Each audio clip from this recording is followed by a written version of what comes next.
안녕하세요. 부천에 사는 한 남자의 아내, 그리고 사랑스러운 아들의 엄마입니다. 제가 이곳에 사연을 보내리라고는 상상도 하지 못했었는데 작년에 큰 사건을 겪게 되어 이렇게 글을 쓰게 되었네요. 어디서도 듣지 못했던 막장 반전 사이다 이야기이니 꼭 귀를 기울여 들어주세요. 그럼 정성을 들여 글을 써보도록 하겠습니다. 저는 요즘 말로 금수저로 태어난 외동딸이에요. 부모님은 중견기업 두 곳을 각각 운영하는 오너셨답니다. 조부모님들께서 크게 성공을 하신 덕에 대대로 자손들이 부유하게 살았죠. 저는 부모님의 회사에서 3년 동안 일하고 독립해서 사업장을 차렸습니다. 아빠가 자립심을 키우신다며 그동안 부모님 회사에서 번 돈으로 작게 시작해서 세상의 쓴맛을 느껴봐야 한다고 일러주셨습니다. 할아버지가 당신께 했던 것처럼 똑같이 저를 독립시켜서 사업을 하게 만드셨죠. 그래서 소자본으로 사업을 시작했는데 1년 동안은 겨우 사업장을 운영할 만큼의 매출을 올렸습니다. 하지만 사업가의 딸인 저는 독한 마음으로 2배, 3배 열심히 일했고 3년 만에 연매출 5억을 달성했답니다. 직원 1명을 두고 올린 성과였죠. 부모님은 그제야 저를 사업가로 인정해 주셨습니다. 부모님이 회사를 더 크게 운영해보라며 투자해 주시겠다고 했는데 제가 이를 거부하고 혼자서 끝까지 다 해보겠다고 말씀드렸습니다. 그동안 부잣집 딸로 많은 걸 지원받았으니 독립하고 나서는 책임감을 가지고 혼자 성공할 마음이었답니다. 직원을 늘리면 제가 나태해질까봐 한 명의 직원과 둘이서 사업을 이어갔고 매출은 매년 쭉쭉 올라갔습니다. 그렇게 바쁘게 지내서 남자를 만날 기회가 거의 없었는데 거래처 직원과 눈을 맞게 되었습니다. 그이는 꽃미남 얼굴에 모델 뺨치는 키와 몸매를 자랑했고 머리도 똑똑하고 일처리도 완벽하며 매너와 배려심이 넘치는 사람이었죠. 저는 그이를 속으로 괜찮은 남자라고 생각하고 있었는데 어느 날 그가 저를 좋아한다고 고백을 하더군요. 이야기를 들어보니 처음부터 저에게 마음이 있었는데 자기가 넘볼 수 없는 상대라 포기하라고 했답니다. 하지만 저를 보기만 해도 가슴이 뛰며 미칠 것 같다고 하더군요. 생각해보니 저도 그이만큼이나 많이 좋아하고 있다는 게 느껴져서 고백을 받아주었습니다. 그리고 곧 매우 깊은 사랑을 시작했습니다. 저희 커플은 성격도 아주 잘 맞고 외모적으로도 잘 어울린다는 말을 아주 자주 들었습니다. 게다가 서로를 위하는 마음이 똑같아서 다툼 한번 하지 않고 하루하루가 행복하고 특별했습니다. 그이와 함께 있는 곳이 곧 천국이었죠. 3년 동안 열정적이고 강렬한 사랑을 키운 저희는 곧 결혼을 약속하게 되었고 부모님께 처음으로 인사를 하게 되었습니다. 그이의 부모님은 저를 흡족해 하시며 한 식구가 되길 원하셨는데 친정 부모님은 생각이 다르셨답니다. 이유는 집안 환경이 많이 차이 났고 그이의 학력과 직업이 마음에 들지 않기 때문이었죠. 아빠는 거의 입을 열지 않고 계셨고 엄마는 대놓고 싫은 내색을 드러내셨습니다. 연주 네가 거래하는 회사의 직원이라고? 그럼 중소기업에 다닌다는 거잖아. 게다가 학벌도 고등학교가 전부인 게 충격이다. 요즘 세상에 대학 나오지 않는 사람이 있을 줄은 또 몰랐네. 또 부모님은 공장에 근무하시고 형편까지 어렵다고 하니 마음이 내키지 않아. 연주야, 엄마가 야속하게 보일지 몰라도 솔직히 말할게. 이 결혼은 안 된다. 아무리 세상이 달라졌다 해도 부부는 닮은 구석이 많아야 잘 사는 법이야. 그건 변하지 않는 순리와 같다고. 엄마 말씀에 많이 당황한 그이는 고개를 푹 숙이고 가시방석에 앉아 있었고 저는 화가 심하게 나서 엄마한테 짜증 섞인 말로 대답했습니다. 엄마, 지금이 조선시대야? 왜 사람을 급으로 나누고 그래? 오빠 직업은 충분히 훌륭하고 일도 엄청나게 잘해. 고등학교만 나왔어도 웬만한 대졸자보다 성실하게 잘하고 있다고. 그리고 집안이 잘 살고 못 살고가 왜 결혼에 걸림돌이 돼? 으이그 이 철딱선이 없는 거사. 네가 애인한테 푹 빠져서 지금은 모르나 본데 나중에 살아보면 크게 후회할 일이 한두 가지가 아니라고. 결혼은 현실이라는 걸 알려주려는 거니까 새겨들어. 싫어. 난 오빠 없으면 하루도 못 살아. 계속 반대하면 나 머리 깎고 절에 들어갈 거야. 그렇게 화를 내고 오빠를 데리고 집에서 나왔습니다. 그러자 그이는 자기가 부족해서 미안하다는 말을 계속했는데 헤어지자는 말은 하지 않았습니다. 참 다행이었죠. 엄마가 그런 모진 소리를 하셨는데도 다 참고 저를 포기하지 않겠다는 말을 듣자 더더욱 헤어지기 싫었습니다. 저는 부모님의 반대 때문에 집에 들어가지 않고 사무실 근처에 오피스텔을 구했습니다. 거기서 출퇴근도 하고 그이와 사랑을 나누는 아지트로 쓰게 되었죠. 이렇게까지 깊이 사랑하는데도 부모님은 끝까지 반기를 드셨습니다. 저 몰래 오빠를 만나 헤어져 달라고 부탁을 하게 됐고 돈 봉투를 내밀고 화를 내기도 하셨다네요. 게다가 아빠는 그이의 뺨까지 날려가며 이별을 독촉했습니다. 저는 이 모든 사실을 알고 나서 더는 안 되겠다 싶어 오빠와 혼인신고를 하게 되었습니다.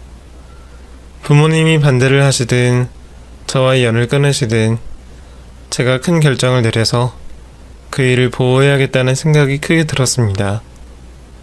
괜히 저 때문에 힘들게 지내는 걸 옆에서 두고 볼 수 없었습니다. 그래서 저희는 혼인신고를 하게 되었고 이를 부모님께 알렸답니다. 계속 반대할 생각이면 저를 찾지 말라면서 말이죠. 그러자 엄마는 처음으로 제 뺨에 손을 올리셨습니다. 우리가 널 어떻게 키웠는데 이럴 수가 있니? 사랑에 눈이 멀어서 부모 가슴에 못을 박아도 되는 거야? 가슴에 못이 박힌 건 엄마 아빠가 아니라 나랑 오빠야. 왜 우릴 축복해주지 않는 거야? 아니 축복까지 바라지도 않아. 그냥 잘 살게 내버려두면 안 돼? 너 왜 그놈이 너랑 결혼하려는 줄 알아? 너를 사랑해서가 아니라 돈 때문이라고. 눈빛만 봐도 우린 다 알겠던데 너무 왜 그걸 모르는 거야? 엄마나 아빠 눈에는 오빠가 그렇게밖에 보이지 않았어? 정말 대단하다. 됐어. 이제 나한테 뭐라 해도 오빠랑 나랑은 부부야. 우리 받아달라고 안 할 테니까 더는 방해하지 마. 저는 부모님이 사과하기 전까지는 다시 본가에 찾아가지 않겠다고 다짐했습니다. 그렇게 남편과 둘이 작은 집에서 소소한 행복을 누리며 2달간의 시간을 보냈습니다. 저희 사랑은 변질되지 않고 되려 더 크고 웅장해졌죠. 더불어 저는 임신까지 하고 말았답니다. 그이와 저는 너무 행복해서 몇 날 며칠을 파티하고 서로에게 축하를 건넸습니다. 여보, 고마워. 나 같은 모자란 놈 만나서 미안하긴 하지만 내가 세상 누구보다 행복하게 해줄게. 그게 무슨 소리야.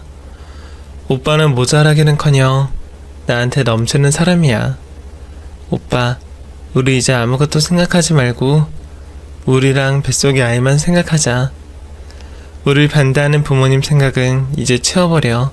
알았지? 그래도 어떻게 그러니? 너희 부모님이 날 사이로 인정해 주실 때까지 기다려야지. 난 상처 같은 거 하나도 받지 않았어. 내가 제대로 된 놈이라는 걸 깨달으시도록 최선을 다해 당신과 행복하게 살고 싶어. 오빠 고마워. 어떻게 구임살 하나가 없을 수가 있지? 정말 대단하고 존경스럽다. 그렇게 살림을 차리고 임신까지 해서 친정 부모님께 문자 한 통을 보냈습니다. 아무런 연락을 하지 않으려고 했는데 남편이 하도 부추겨서 예의상 임신 소식을 알렸답니다. 이튿날 부모님의 연락도 없이 저희 살림집으로 찾아오셨는데 정과는 다르게 평범한 표정으로 들어오셨습니다. 이윽고 엄마가 엷은 미소를 지으며 말씀하셨습니다. 연주야, 엄마 아빠가 미안하다. 네가 이렇게 행복에 겨워하며 잘 지내고 있는데 괜한 반대를 했어. 너희들 보기 부끄럽구나. 아직 기회가 있다면 우릴 용서해 줄래?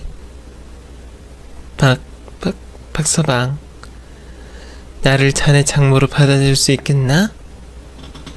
저와 남편은 동시에 놀란 눈으로 부모님을 바라보았고 이내 한박 웃음을 지으며 당연히 용서하고 잘 지내자고 대답했습니다.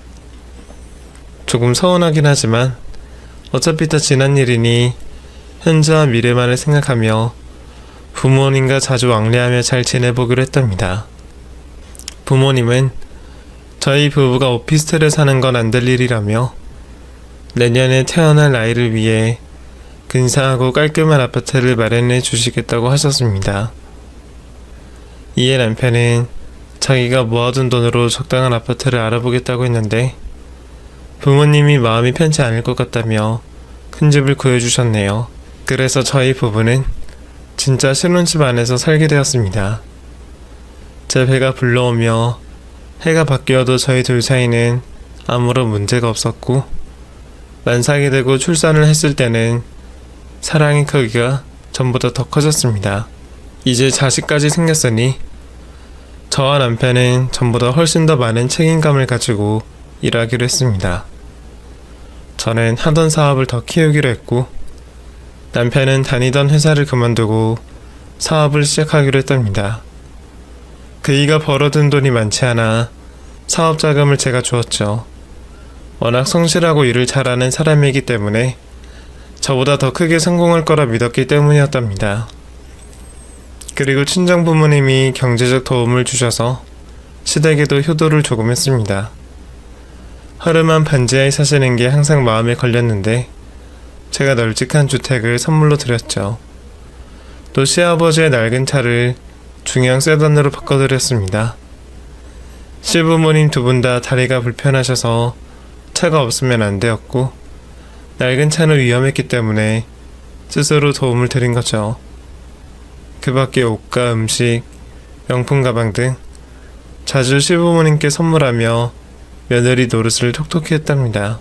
저는 세상에서 둘도 없는 제 남편의 부모님이기 때문에 이 모든 게 하나도 아깝지 않았습니다. 해가 3번 바뀌자 남편은 자기 사업을 크게 성장시켰고 저희 아들도 꽤 많이 컸답니다. 그런데 아들이 조금 이상했어요. 말이 보통 애들보다 늦기도 했는데 행동도 가르치는 대로 따라오지 못하더라고요. 저는 아직 애기이고 나중에 더 자라면 다른 집 아이들과 차이가 없을 줄 알았는데 남편이 병원에 데려가서 검사를 하자고 권유했습니다. 저는 설마 아들이 부족하는 결과가 나올까 생각하며 아동센터로 데려갔습니다. 그런데 상담 선생님은 자폐아가 확실하다고 이야기하셨답니다. 저는 흥분해서 그럴 리가 없다며 선생님한테 돌팔이가 아니냐고 화를 내고 나와버렸습니다. 다른 유명한 센터로 데려가 재검사를 해볼 생각이었죠. 그런데 다시 검사를 받아봐도 결과는 똑같이 자폐아가 확실했답니다. 그날은 진짜 하늘을 원망하며 많은 눈물을 흘렸습니다. 남편에게 이 사실을 알리자 이미 알고 있다는 듯이 한숨을 길게 내쉬었습니다.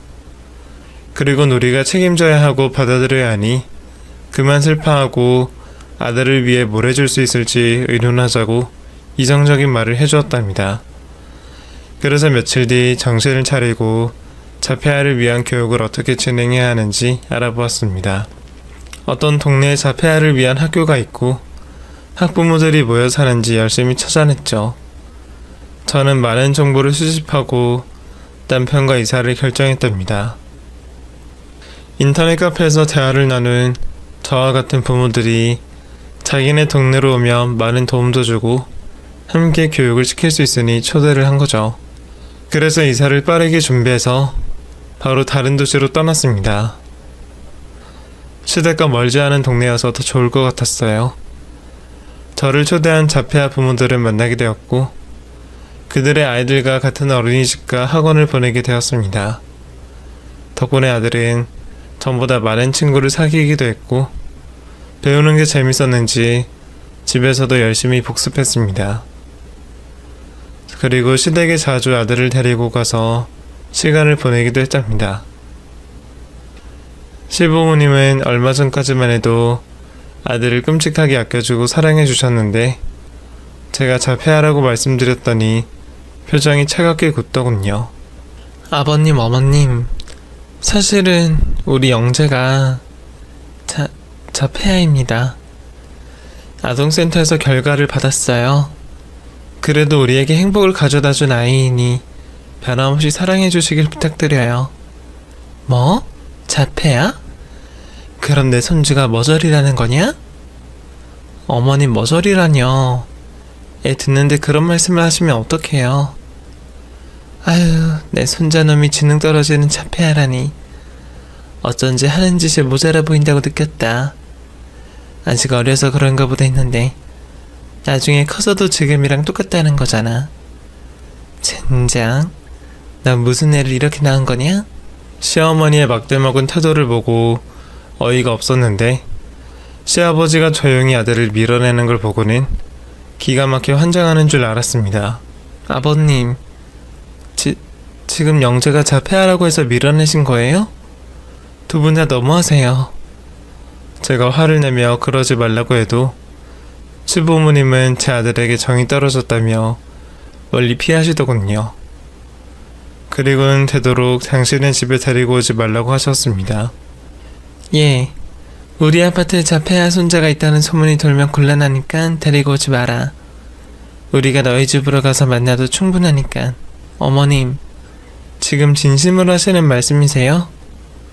정말 자폐아라는 이유로 이렇게까지 하시는 거냐고요. 제가 이런 말까지 하지 않으려고 했는데 이 집이며 차며 살림살이랑 옷들 다 제가 해드린 거 아닌가요? 제가 사랑을 베풀었으면 사랑으로 보답을 해주셔야 인지상정 아니에요? 이거 봐라.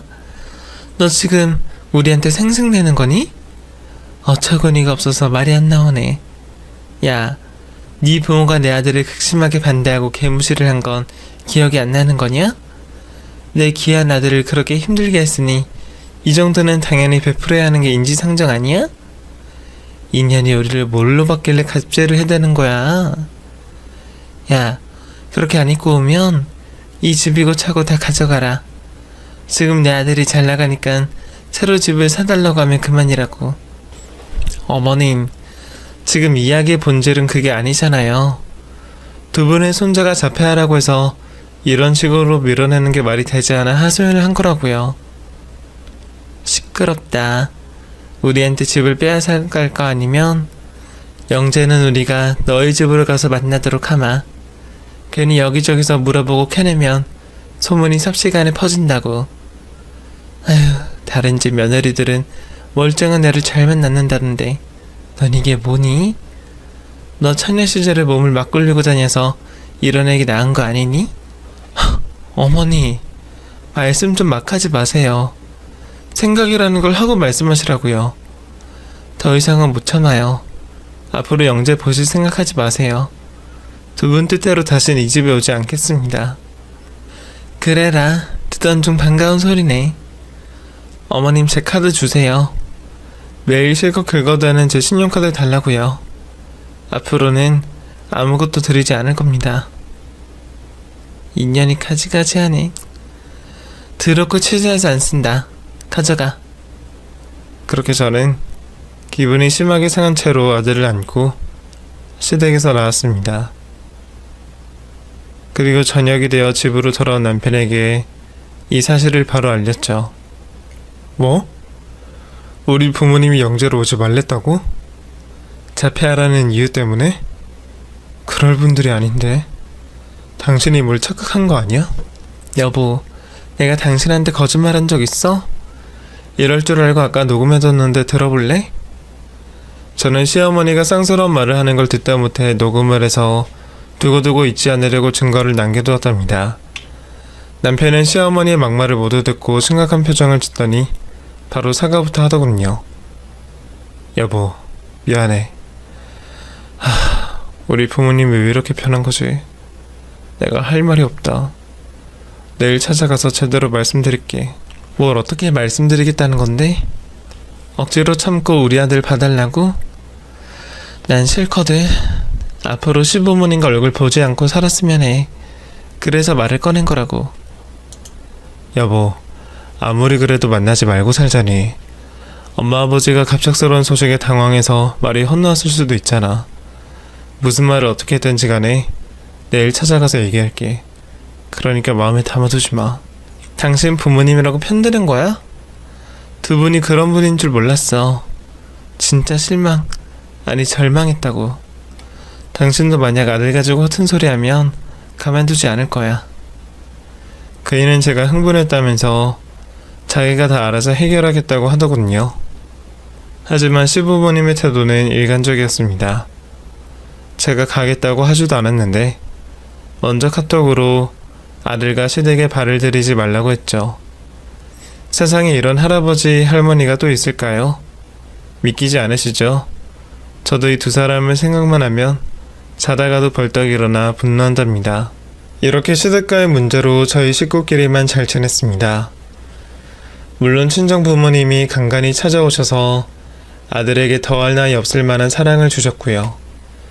그리고 이사 온 지 한 달이 지났을 무렵 부녀회가 열린다는 안내문을 보고 부녀 회장의 집으로 찾아갔습니다. 그곳엔 아파트에 있는 아줌마들이 거의 다 모여 있었답니다. 아파트를 위해 아이들을 위해 무엇을 개선해야 할지 2시간 동안 의논을 나누었죠. 잠시 후 자폐아 부모들만 남아 이야기를 나누었는데 부녀 회장의 아들 역시 아들과 같은 자폐아라고 하더군요. 부녀 회장은 저에게 교육이 좋은 학원이 있다며 추천해줬습니다. 영재 엄마, 아파트 입구에 상가 몇 개 있잖아? 거기에 능력 있는 미술 선생님이 하나 있어. 유학파에 전시까지 여러 번 열었던 능력자인데 지난 5년 동안 자폐아들만 1대1로 미술 치료를 수업하고 있어. 영재도 거기에 보내봐. 1대1이요? 친구를 모아서 그룹으로 수업을 받으면 안 되나요? 보통 아이들이라면 그룹 수업이 좋지. 그런데 집중을 잘 못하는 우리 아이들은 1대1로 하는 게 훨씬 더 효과가 있어. 지금 내 아들은 그림을 화가처럼 잘 그린다니까? 거기 미술 선생한테 배워서 말이야. 학원비가 좀 비싸긴 하지만 돈값을 하니까 한번 생각해봐. 제 아들은 평소 낙서하는 걸 좋아해서 이번 기회에 그림을 가르치면 좋겠다는 생각이 들었답니다. 그래서 한 달에 200만 원 하는 주 3회 수업을 끊었습니다. 아들의 지능 발달이 된다니 큰 기대를 하고 학원에 보내기 시작했습니다. 일주일 뒤 부녀 회장이 하는 말이 허튼 소리가 아니라는 걸 알게 되었죠. 아들 영재가 벽지에 알아볼 수 없는 낙서를 심하게 하곤 했는데 미술 학원을 다녀온 이후로는 정성을 들여 그림을 그리더라고요. 3개월 뒤에는 4살짜리가 그린 그림이 맞나 싶을 정도로 잘 그렸답니다.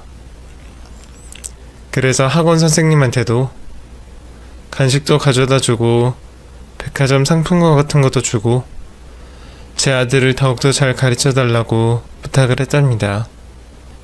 그러던 어느 날 아들을 학원에 보내고 시장에 들렀다가 오는 길에 부녀 회장을 만나게 되었습니다. 같은 아파트에 살지만 거의 두어 달 만에 봐서 반갑게 인사를 드렸습니다. 부녀 회장님 안녕하셨어요? 저 회장님 조언대로 우리 아들 미술학원에 보내고 있어요. 회장님 말씀대로 엄청 실력 있던데요? 우리 애가 그림을 얼마나 잘 그리던지 놀랍다니까요? 그치, 나도 처음엔 자기처럼 심하게 놀랐다니까? 그런데 1년 넘어가면 그림뿐만 아니라 사고력도 늘고 말도 늘어. 가끔 내 아들을 보면 정상의 늘이가 뭐가 다른지 모르겠다니까? 와, 그 정도로 좋아졌어요? 신기하다. 아, 회장님, 바쁘지 않으시면 저희 집 가서 커피 한잔 하실래요? 커피 좋지. 그럼 자기 집에 가서 아들 그림이나 구경할까나? 저에게 좋은 정보를 알려준 부녀회장을 그냥 보내드리기가 뭐해서 차라도 한 잔 대접하려고 집으로 데려갔습니다. 현관문을 열고 같이 집에 들어가 소파로 안내하고 장바구니를 식탁 위에 올려두고 커피를 타기 시작했습니다. 그런데 소파에 앉아있던 부녀 회장이 집 구경을 하겠다며 자리에서 일어나 돌아다녔습니다. 이윽고 가족 사진이 걸려있는 방향으로 걸어가며 크게 놀라더라고요. 이 아이가 자기 아들이야? 네, 제 아들이에요. 잘생겼죠? 이상하다. 어디서 많이 본 것 같은데? 오다 가다 마주친 적이 있겠죠? 아니야, 잠깐 있어봐. 어디서 봤더라? 얘 슈퍼집 아들 아니야? 부녀 회장의 뜬금없는 소리에 황당해서 코웃음을 지으며 대답했습니다. 아이, 회장님도 참. 제 아들이 왜 슈퍼집 아들이겠어요? 회장님이 잘못 봤겠죠? 아니야, 분명해. 내가 조금 전에 마트 다녀오는 길인 거 알지? 거기 사장 옆에 조용히 앉아있던 애랑 똑같이 생겼다고. 아니, 같은 애가 확실해. 네? 제 아들이 그 마트에 갈 일이 없는데? 저도 시장으로만 다니지 그 마트는 전혀 발도 들이지 않는다고요. 글쎄 내 말이 맞는지 아닌지는 지금 당장 가보면 알잖아. 영재는 지금 미술학원에 있을 시간인데. 알았어요.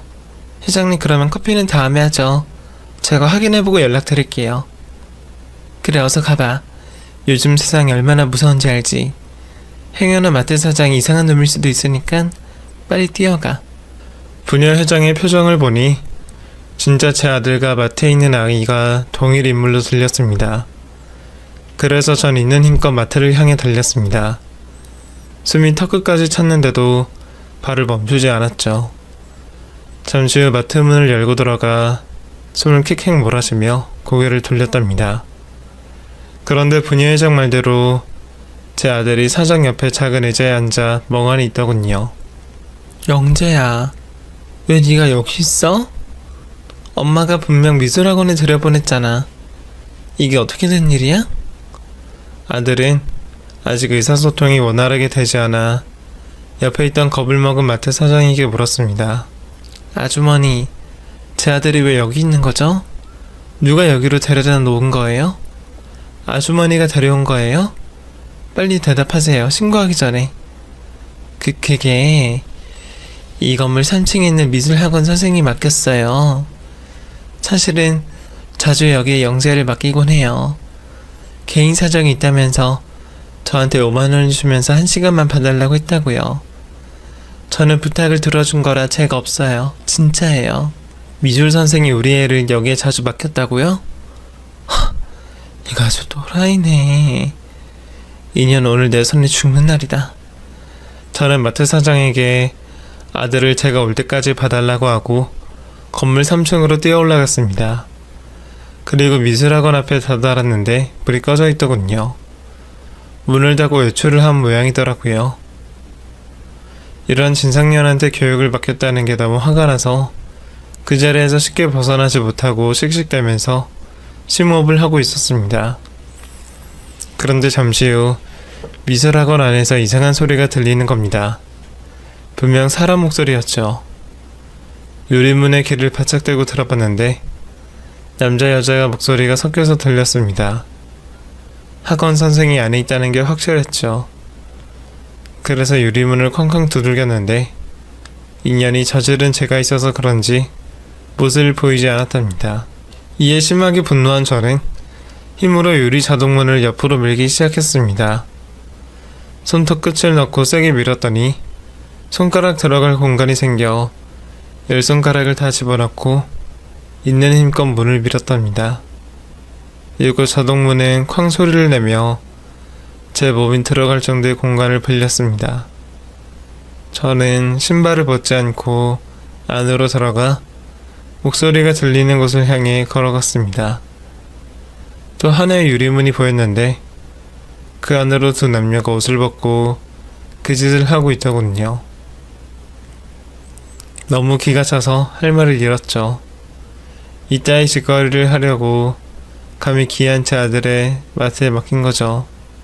절대로 용서할 마음이 없어 핸드폰엔 동영상을 켜고 사진을 찍으며 문을 열고 아이들이 수업하는 공간에 들어갔습니다. 어두운 강의실에 불을 켰더니 아이들이 앉아서 그림 그리고 노는 아동용 매트에서 두 남녀가 더러운 짓거리를 하고 있었습니다. 그런데 전 상대 남자를 보고 수천 배 더 놀라고 말았습니다. 사람이 크게 놀라면 아무 말도 나오지 않는다는데 딱 제가 그랬죠. 제 손은 여전히 동영상을 찍고 있었고 두 남녀는 제 얼굴을 보고 놀라 하던 짓을 멈췄습니다. 그리고 미술 선생의 상대 남자가 저를 보고 입을 열었습니다.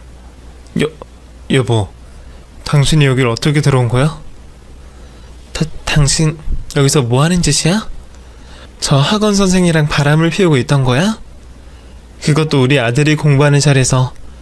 당신 미쳤어? 그러니까 이것도 치료의 일부야. 나도 당신 몰래 미술 치료를 받고 있었는데 이렇게 몸을 함께 나누고 나면 나에 대해 더 잘 알 거라 해서 말이야. 여보, 이건 그냥 치료의 일부니까 오해하지 마. 그걸 나더러 믿으라는 거니? 이 더러운 자식. 너 바람 피우려고 내 아들을 밑에 마트에 맡겨? 그러고도 네가 사람 새끼야? 그러자 남편은 재빨리 제 앞에 뛰어와서 무릎을 꿇고 용서를 빌더군요. 두 손을 싹싹 빌며 한 번만 봐달라고 애원했습니다. 여보, 미안해. 내가 잠깐 한눈을 팔고 말았어. 이러면 안 된다는 걸 알면서도 나도 모르게 이 학원으로 오게 되었다고. 여보, 요즘 내가 스트레스가 심해서 잠시 일탈한 거라 생각하고 이해해줘.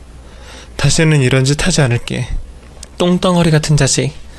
내가 널 사랑했던 시간이 아까워 죽겠다. 반대하는 결혼을 길을 써서 했는데 결과가 이 모양이라니. 우리 부모님이 하는 말을 들었어야 했는데 니놈 눈빛이 마음에 안 든다고 했을 때 정신을 차렸어야 했다고. 그이는 여전히 저에게 싹싹 빌고 있었는데 상간녀인 미술선생이 은근슬쩍 도망가려고 하더군요. 제 옆을 비켜나가려고 하는데 정말 웃긴 년이더라고요. 그래서 전 그년의 머리채를 잡고 다리를 걸어 남편 쪽으로 넘어뜨렸습니다. 우당탕 소리가 나며 두 년놈이 바닥을 뒹굴자 저는 제대로 된 복수를 해주기로 했습니다. 먼저 방금 찍은 동영상을 부녀 회장에게 전송하고 더러운 짐승들을 응징할 게 뭐가 있는지 두리번거렸습니다. 제 눈에 아이들이 빚는 찰흙이 보여서 그걸 박스채로 내려놓고 하나씩 남편과 미술 선생에게 있는 힘껏 던졌습니다. 발가벗고 있는 상태에 찰흙이 묻으니 똥싼 꼴이 따로 없더라고요. 두 짐승은 아무런 저항을 하지 못하고 제가 던지는 찰흙을 두 손으로 맞고만 있었습니다. 잠시 후 제가 전송한 동영상을 확인한 부녀회장이 아파트 아줌마들을 모두 이끌고 미술 학원으로 들어왔습니다. 그리고 모든 아줌마들이 쌍욕을 하며 찰흙과 물감, 크레파스를 사정없이 던졌습니다. 아수라판이라는 게 뭔지 제대로 본 순간이었죠. 부녀의 아줌마 일부는 두 년놈이 옷을 빼앗아 계속 수치심을 느끼게 했고 다른 아줌마들은 석고상을 하나씩 들고 강의실로 들어왔습니다. 그리고 석고상을 하나씩 바닥에 던지며 쌍욕을 했습니다. 감히 우리 애들이 노는 공간에서 더러운 짓을 해? 니들은 인생 다 산 줄 알아. 저 년이 자빠져 있는 데가 우리 딸이 제일 좋아하는 자리인데 진짜 환장하겠다. 이런 걸레짝밖에 안 되는 년한테 교육을 맡긴 게 한스러워. 그렇게 욕과 매를 흠씬 맞은 남편은 자포자기하는 심정으로 긴 산숨을 내쉬더군요. 아줌마들도 모두 분포를 해서 침묵이 흐르기 시작해서 제가 남편에게 물었습니다. 당신 원래 이런 놈이었지? 우리 부모님 말씀대로 나한테 접근한 이유가 돈이 많았던 거야? 아이씨, 다 끝난 마당에 그걸 뭐하러 물어? 그럼 내가 너같이 평범한 년을 왜 사랑하겠냐? 넌 거울도 안 봐? 아, 젠장. 학원에서 하는 게 스릴 있고 재밌어서 몇 번 갔더니 운 나쁘게 걸리고 말았네. 그래, 솔직해서 좋네. 그럼 바람이 이번이 처음이 아니겠지? 그건 당신 블랙박스나 핸드폰을 뒤져보면 알겠지. 모두 4명이라 마음대로 거둘 수 있는 거 알지? 아, 당신 사업장, 집, 차, 시댁의 모든 것들도 다 4명인 거 알지? 나한테 다 돌려주고 위자료에 양육비까지 주려면 꽤나 많이 대출을 받아야겠어. 당신 명의 재산이 없으니 사채를 써야겠다. 축하해. 저는 아무리 바보처럼 사랑했어도 저와 부모님 돈이 들어간 모든 것들을 남편과 시부모에게 명의를 주지 않았습니다. 사업가 기질이 여기서 드러난 거죠. 제가 그렇게 통보했더니 조금 전에 뻔뻔하게 나오던 남편이 태도를 바꿨습니다. 네 발로 다가 무릎을 꿇더라고요. 제발 자기 사업체와 시부모님의 집을 빼앗아 가지 말라고 싹싹 빌었답니다. 여보, 내가 진심으로 미안해. 반성하고 새 사람 될 테니까 이혼하지 말자, 어? 앞으로는 당신이 하라는 대로만 살게. 나한테 위지 추적기라도 달아서 날 감시하면 되잖아, 어? 아니, 그런 거 필요 없어. 당신은 빈 껍데기로 나가서 지하 바닥부터 시작해야 될 거야. 내가 아주 꾹꾹 밟아줄 거니까. 그리고 전년도 인생 종쳤어. 교육청에 알리면 교육업은 죽을 때까지 못한다고 하더라. 그럼 둘이서 여기서 광란의 밤을 보내고 나와. 저는 등을 보이며 학원을 빠져나왔습니다. 그리고 곧장 시댁으로 가서 현관문을 발로 차며 빨리 문 열려고 소리쳤습니다. 시어머니는 문을 열며 잡아먹을 듯한 눈으로 저를 노려보았죠. 너 지금 뭐하는 짓이야? 네 애미애비가 이렇게 가르쳤냐? 감히 시부모님 사는 집 문에 발길질을 해? 어머님, 뭔가 착각하신 모양인데 여긴 시부모님 집이 아니라 제 집이에요. 그러니까 제 마음대로 해도 되겠죠? 인연이 단단히 돌았네. 너 지금 뭐 하자는 거야? 내가 네 아들 데려오지 못하겠다고 이 난리를 치는 거냐? 그것도 있지만 더 큰 게 있어요. 어머님 아들이 영재 미술 선생이랑 학원에서 바람을 피웠어요. 지금 막 개패듯이 패고 오늘 길이라고요. 대충 상황이 이해되시죠? 제가 이혼할 마음을 먹었으니 바로 집을 비워주시면 됩니다. 이 집안에 있는 모든 것들은 다 제 카드로 채운 것들이니 지금 바로 몸만 나가시면 되겠네요. 제가 상황을 정리해서 말하자 시어머니의 태도가 180도 달라졌습니다. 그게 진짜냐? 내 아들이 바람을 피웠어? 아이고, 이 망할 놈이. 우리 며느리한테 씻을 수 없는 상처를 주고 말았네. 세아가, 너 지금 흥분한 것 같은데 물 한 잔 마시고 이성을 좀 찾는 게 어떻겠니? 닥쳐요. 어디서 수작을 부리는 거예요? 내가 당신들과 당신 아들을 용서할 것 같아? 사랑에 미쳐서 당신들 같은 쓰레기들을 가족으로 맞았다는 게 치욕스러워. 이제 당신네 식구들은 아무것도 없이 살아가야 할 거야. 당신 아들 사업장도 4명이니까 딴 생각하지 마. 그리고 위자료와 양육비까지 받아내면 당신들은 예전보다 못한 삶을 살게 될 거야. 알아들었으면 빨리 꺼져. 저희 분노의 시부모님은 바로 납작 엎드려 오열하기 시작했습니다. 엉엉 울면서 노인네들이 갈 곳이 어딨냐고 하면서 제가 마련해준 집에서 계속 살게 해달랍니다. 이 염치 없는 두 노친네에게 다시 한번 확실히 경고했습니다. 지금 나가지 않으면 경찰을 부를 거예요. 빨리 일어나서 꺼지란 말이야. 세아가 그러지 말아라. 네가 화 풀릴 때까지 우릴 때리면 달게 맞을 테니 쫓아내지만 말아줘. 순간 시부모가 자폐아인 제 아들에게 함부로 대한 날이 떠올라 일단 두 노친네를 흠씬 두들겨 패주기로 했습니다. 아무리 나이가 많은 노인이더라도 복수는 받아야 정당하니까요. 그래서 시모의 뺨을 먼저 갈기고 시부의 뺨을 이어서 갈겼습니다. 힘없이 쓰러지는 바람에 따기를 더는 날리지 못하겠더라고요. 시어머니는 다시 몸을 세우더니 맞았으니 안 나가도 되느냐고 뻔뻔한 질문을 했습니다. 역시나 나이를 똥구멍으로 쳐먹은 것 같더라고요. 이에 저는 신발장에 있던 구두 하나를 집어들고 나가라고 협박했습니다. 나가란 말이야. 이 재활용도 안 되는 쓰레기들아. 세아가 제발 그만해라.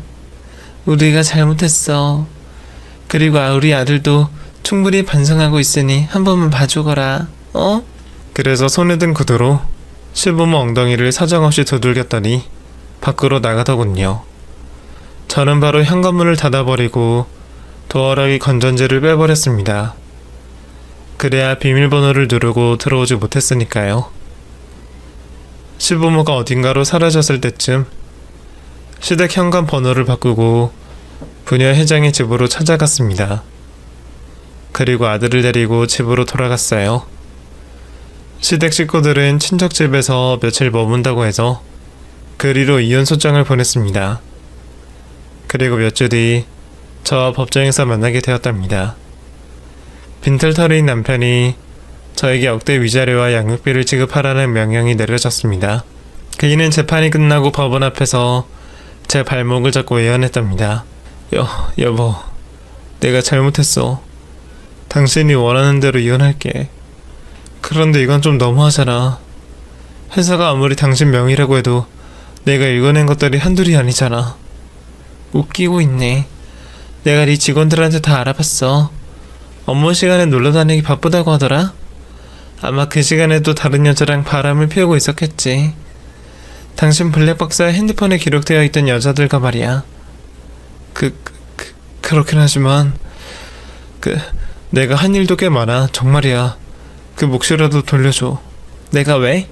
나랑 결혼해서 호화스럽게 몇 년 살았으면 충분하지 않아? 네 애미애비도 마찬가지고 말이야.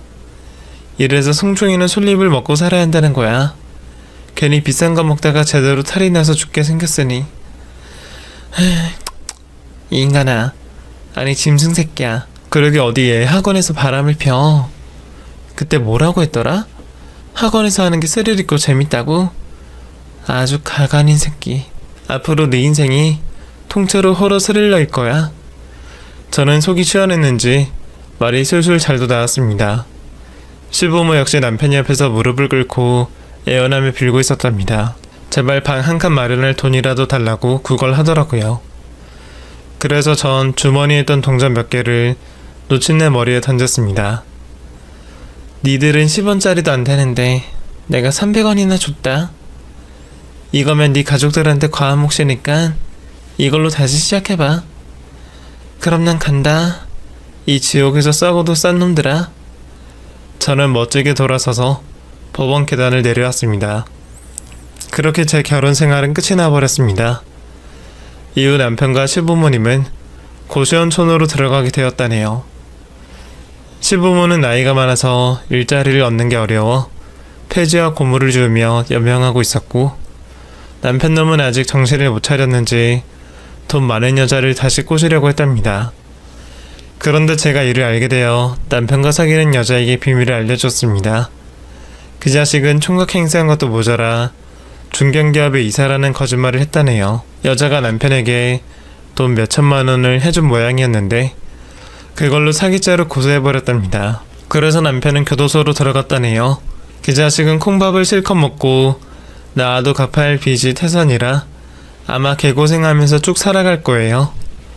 아, 마지막으로 미술선생은 교육식을 못하는 건 물론이고 미술계에 소문이 쫙 퍼져서 미술에 관련된 일은 아무것도 못하게 되었다네요. 들리는 소문으로는 하고 싶은 미술을 하지 못해 정신병자가 되어 입원했다고 합니다.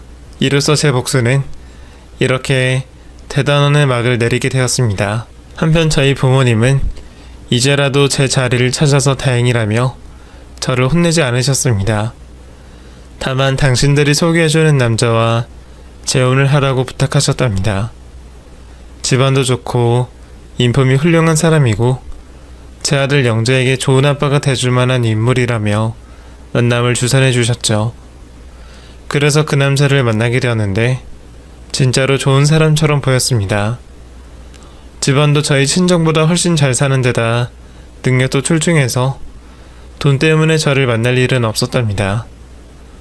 그래서 3년이 지난 지금 제 옆에 있는 그 남자가 제 아들의 새아빠가 되었습니다. 아들은 지금 남편의 영향으로 말수도 많이 늘었고 전보다 더 명랑해졌습니다. 이렇게 저의 사연을 마쳐야겠네요. 경청해주신 분들께 감사드리며 이만 물러가겠습니다. 모두 행복한 하루 보내시길 바랍니다. 안녕히 계세요.